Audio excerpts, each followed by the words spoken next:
Yeah. So, good morning, Mr. Tim. Yeah, morning. How do you Tim Abel? Oh, of course, that's my name. If I may ask, who is Tim Abel? Tim Abel is actually, I'll use that as my stage name. Basically, the full names are Timothy Oihoma Ede Abel. I decided to use the two English names, Tim Abel, just to help people to be able to access me online easily. There's nothing different from my real names. Those who actually know me as Timothy still call me the same name, Timothy, and nothing different. That's the truth. I believe you help so many people with that name, Tim Abel. Yes. Again, if I may ask, what is your dream life like? Basically, I do not have a dream life. I have a reality dream life. That's what I call it. Everyone can equally dream, but it just stops at that. The life I would really want to appreciate myself having is the life I'm able to act towards bringing to reality. That's the kind of life. Having a dream life is just a word. It does not translate to reality. A lot of people have, it's as simple as going to your bed and dreaming. Everybody dreams. A dream life that has a reality in the world is what I'm most concerned about. So basically, my reality dream life is being able to build what my parents couldn't achieve, create a world that I can appreciate even as much as I know God appreciates, and also be able to help the ordinary man. I always use the word ordinary man because I am coming from that background. Someone who has got nobody, someone who has no connections, someone who has no special leverage in life. I've achieved by God's grace everything in life by virtue of my personal hard work. That's the kind of dream life I'm talking about. All right. Why do you do what you do today? Basically, I just said it, to be happy. I do what I do today just to make sure I am happy. And the fact is, I keep saying this, no one can actually help you. No one. Because everyone is engaged. Everyone is busy. Everyone needs help. Do you understand? Yes. But waiting for someone to come and help you or put you through to the happiness you really want will be a very difficult task. So I do what I do today because I want to be happy. I want to push myself to the level I can actually go, which of course is unimaginable, so much that I can bring happiness to myself, not just myself, so that it can even affect those who are around me. That's what I do. Okay. So why did you leave the bank? I get to hear those questions many times, but simply I will tell you this: the bank is actually a very good place for a start.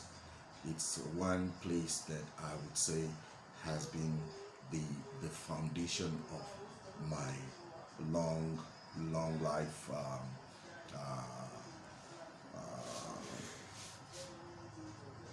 prowess. Let me use the word prowess because I must count the successes I have had through the bank first before I start looking at the back parts. But the fact is, I'm not 30 anymore.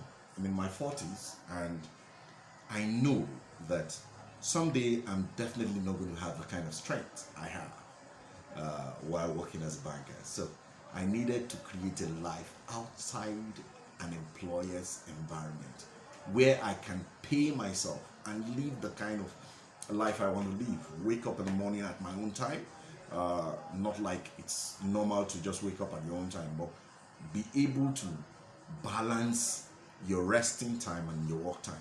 At that, I couldn't get from the bank, and not just that, I was putting all of my efforts building somebody's life, not my own life.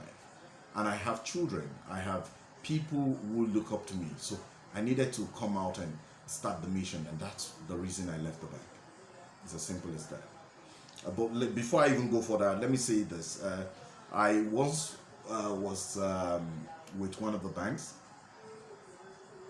I was sporadically growing in the banking sector when I lost my job one day. It was then it dawned on me that, look, life is not about working for an employer. You need to start something for yourself.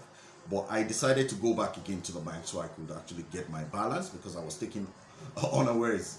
So I went back to the bank, got my balance a little bit, which of course I thought, because when I came out, it was another massive hit. So I went back again into the bank, got my balance, and came out of the banking industry. It's been a lovely journey since then. Okay, as someone who lives a realistic life, how many businesses do you have? Well, as far as businesses are concerned, I would say I am growing almost on a daily basis with harnessing more businesses to my coffers. But as I speak with you solidly right now, I have about 4 businesses. I have a business in telecoms that has to do with partnering with Globacom. I do 1 or 2 businesses with MTN as well. Then I have my real estate business, which of course I have been silent for a while right now, but thank God we're back again to site, which of course you'll be seeing in the coming days. Then I have my health business, which of course has to do with selling health products for manufacturers. Then I have the 4th one, which has to do with my consulting and coaching business, which of course is the main brand, Tim Abel. These are my 4 businesses. For some time, I've not been hearing your radio show. I want to know why you stopped the radio show. Well, I get a lot of people ask me that question too. The radio show is not over. The radio show has not come to a halt rather. The radio show had to pack up for a while because of the challenges I found myself while in the real estate business. I was actually duped in my real estate business. I was coming with a concept to help alleviate the problem of owning a property in Abuja by the ordinary man. Unfortunately, I fell into the wrong hands, who actually aligned with some government officials, and I was duped. So we headed to court. We were in court for a very long time, 3 years to be precise. During this period, it was just not okay for me to go on air, because I know how some people could actually be unguarded when it comes to embarrassing you on a public platform. And I decided, let me solve the problem first before I can go back to the radio. So hopefully in the coming days you'll see me back on radio. Money Talks with Tim Abel is still full-fledged and live. Okay. So it's coming back. So how do you manage them? My businesses? Yes, the business. It's very simple. I manage it from... You mentioned 4 of them, so I want to know how you manage them. Very simple. I manage them from one desk. It's not as if I don't have staff. I have 1 or 2 staff. But you see, thanks to technology today, I don't need to be everywhere. I don't need to be here and there to be able to manage my business. For my business today, basically, I manage it from my desk. And thank God for telephones as well. 1 or 2 persons who have made to oversee 1 or 2 affairs of my businesses. I call them for follow-ups to know exactly what I want to hear from them or what they are doing. I go for inspections once in a while, or sometimes unexpected. That's how I run my businesses. In the past, of course, I've had to use a conventional way of doing business where I had so many staff. And unfortunately for me, I was very unlucky because with the mindset of actually coming to help people on the street, I recruited a good number of staff who became toxic to my business. They cost me more harms than expected. So today I have learned from that. So most of my businesses now are practically being managed by me.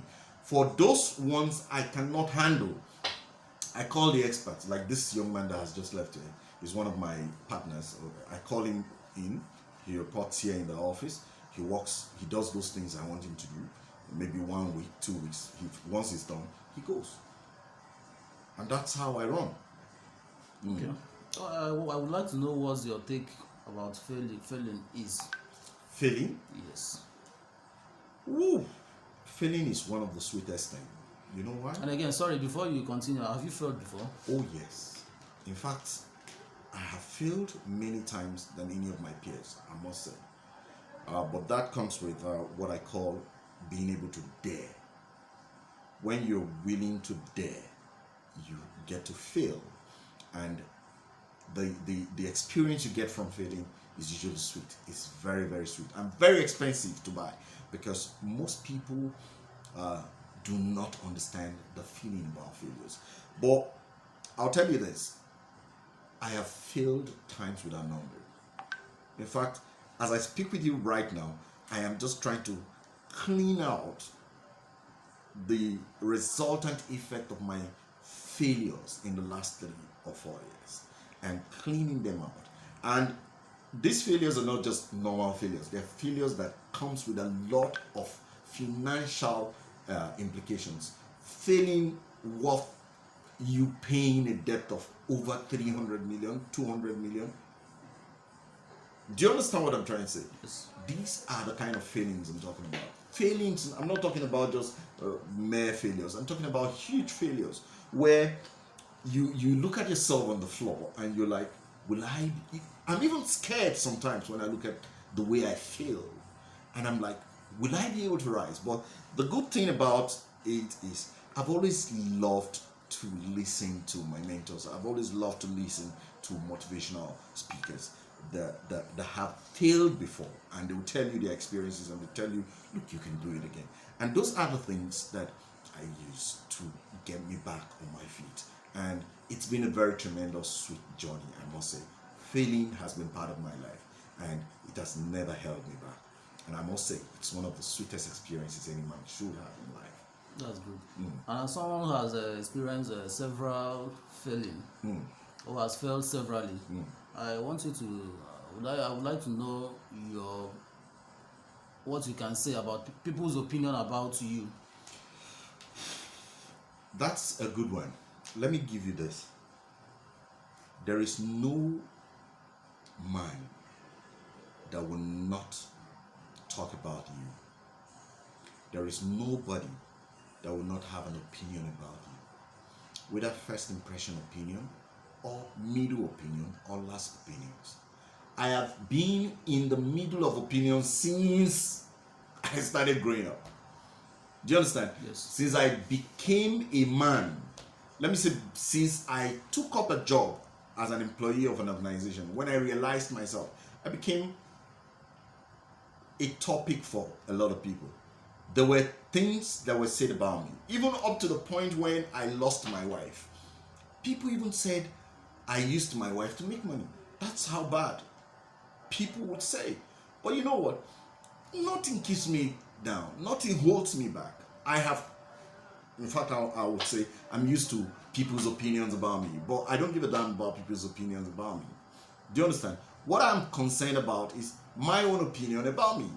Am I truly Tim Abel? Am I truly the man that can help the next man from rising from where he stopped and going upwards, or realizing his potentials and becoming the person he wants to be? Yes, that's me. That's my opinion about me. So the opinions of people about me is none of my business. Do you understand? And that's why even sometimes when I say things on pages of social media, and I get some people come behind the scene to like chat me and say, "Oh, Tim, what you said here will give people a wrong impression about you. And I'm like, oh my dear, I am sorry. I left thinking about what people's impression about me is many years ago. If I were there, I would have been where I am today. So it's important to learn the simple fact that people's opinion about you does not matter. What matters is your opinion about yourself and God. That's what matters. Because by the time you start listening to what people's opinions about you is, you will stop. Have you seen me making posts many times and people come there to counter it and all of that? I don't give a heck. I'm concerned about what I think is right and what I think is best for people. That's my opinion. So I don't think about what people's opinion is about me. In fact, when you tell me about people's opinion about me, I'm like, I'm sorry. I don't. Let me remind you. Let me say this. A few months ago, when my real estate business was having issues, one of my language guys, I don't know what they gisted somewhere, but a very close friend who is also my language guy came up, called me on the phone and said, "Hey Tim, where are you?" I said, "I'm in the office." He said, "Please, I want you to meet me here very fast. I want you to meet me here." And I'm like, "Where?" He said, "He's with one of our very senior citizen, and that the impression the guy has about me is not a good one, that he wants me to come and explain it." As soon as he said that, I said, "God, fuck that nonsense." His name is Paul. I said, "Fuck Paul. You're my very close friend. Fuck it. I am not coming to anywhere to explain to anybody." The fact is, I don't care what his opinion is. If he likes, let him own the whole world. What I'm concerned right now is about me. And I have no reason to explain to anybody to understand my personality. As far as I am concerned, what I do, how I do it, is the best way I'm doing it. And I know that I am doing it with conscience, with God in heart. So whatever they have in mind as opinions about me, that's left to them. Do you know that even my clients, who I showed almost everything that happened, who saw how much I have lost in the course of business, were still somewhere doubting it, that, oh, this man is a fraudster and all of that. And I'm like, well, that's their opinion. A good number of them opted out from the group, because I had to create a group, a WhatsApp group, to bring all my clients together. A good number of them opted out and went to bring the police to arrest me, paraded me on the streets, gave me some terrible misrepresentation before the public. But do you know what? That was enough to chase me out of my office. That was enough to send me out of this country, to run away with the little monies I found. But I said, no, I don't give a heck about their opinion. I'm going to rise again. And as we speak today, I'm back on my feet. So the opinion of people don't matter as far as you're doing what you think is right. I'm not saying everything you do is right. I'm not saying you're Mr. Righteous. I'm saying that whatever you're doing, and you're looking at the faces of the successful people, and you're taking mentorship from them, and they are telling you you are on the right path, my brother, just go on. Forget the opinions of others. Because the truth is, those who have nothing to do, those who have lost hope in themselves, those who have no reasons to exist, are the ones that have wrong opinions about you, when they know that what you're doing is actually right. So pay less attention to opinions of people about you. That's my thing. So it's really been a nice time with you, and I must say I'm really impressed. I'm inspired, and I believe the sky remains your limit. Thank you. The last question I have here is, what is your secret of your successes in businesses? Great. Wow. My secrets of business success. I would say I have no special or unique way of doing business. I am just a good salesman. Not just that, I learn every day. I study, I read, I improve myself every day, every time.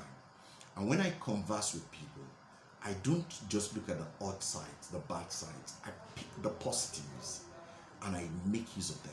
As I speak with you, hopefully I'll be launching probably 4 additional businesses in the coming year. That's 2020, to my existing four businesses. The reason is the potentials in the business world is just so enormous that a lot of people are leaving so much on the table. I want to tap into those 4 areas. I'll be revealing that in the coming days. But look, the simple secret of my successes in business is personal development, developing myself every day. I read books, I listen to audios, I watch videos of successful entrepreneurs, and not just successful entrepreneurs who have had experiences as bad as mine. And you see, I told someone the other day, I said, what drives me today is not because I want to make money. What drives me today is because I hate the experience of not having money. It's a very bad experience. I can't imagine waking up on a Monday morning and my wife is telling me there is no food in the house. I can't imagine waking up and my parents are calling me and saying we don't have food in the house. I hate it. Not just that, I can't imagine seeing people around me suffering. I can't. I want to help. As much as I try to help, even though sometimes I get involved in helping people that are not worth the help, are not appreciating it, that don't appreciate it, or they even hit back at you, like the number of staff I employed recently that dealt with me mercilessly. Those kind of people were not, I didn't employ those ones as experts. I employed them because I wanted to help them, because none of them were actually qualified to work with me, with my goals. But I employed them on the grounds that I wanted to help the ordinary man. I wanted people from the street, not minding your qualification, not minding your experience. Let me just bring you in and teach you. And that's why a good number of them are on Facebook today or on social media. And you see their comments once in a while about what I've done. I try as much as possible not to look at your background. What I am interested in is how I can affect you positively. Because I'm coming from a home, they say born with golden spoon in his mouth or silver spoon in his mouth. I was not born with golden spoon or silver spoon in my mouth. I probably was born with iron, or I was born with wood in my teeth. Do you understand? So rising from the low ebb of life and moving through the university to where I am today, even though I had a good number of people help me along the way, I am not going to see that kind of life as in going back to that low ebb again. I am not. So my target is getting higher beyond where I'm coming from. So what I do is to empower myself, enhance my skills, and apply those skills to my businesses, directly or indirectly, and grow those businesses. That's the secret. Somebody told me that he was discussing with some other person, and the person said, Tim is finished. That where Tim is today, he's only going to have the grace of fending for himself and his family. Let him just see food daily to eat. He didn't tell me, my friend didn't tell me this until the successes began to come. And he said, do you know what? This is what someone said. And I said, don't bother to tell me about who the person is. But you see, I am concerned about me any day. And thank God you are here, a living witness. You've been here through with me as a living witness. I never stole from anybody, and I'm never going to steal from any man or deceive any man to be able to make the kind of wealth I want to make. But I am going to make it every day by virtue of increasing my skills, building myself, and empowering others. And I'm talking about genuine people, helping genuine people who really need the help. That's the secret of my successes in business. All right. Thank you very much. I'll be glad to have the opportunity of meeting with you again. Definitely will. So Thank really you been so a nice much. time. Thank All you. right, then. Thanks.